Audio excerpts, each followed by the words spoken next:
नमस्कार तोह छू सारनी हेरत हुन मुबारक तो पुश्त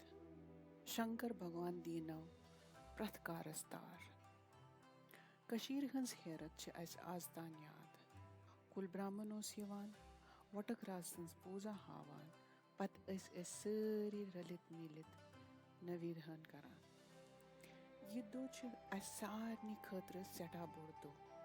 इसलिए छ अस अख कोशिश करमच तो Kashmir as it is application मंज यम हेरत पूजाय छ तिम छ लिस्ट करमच तुह हेकिव रीति अनुसार पनिन पूजा सिलेक्ट करित तो हवित अस छ आशा करान कि यम सद नव पुय सपद मुतासिर तो हेकि रच रवित पनिन परंपरा करिव हेरत लोलसा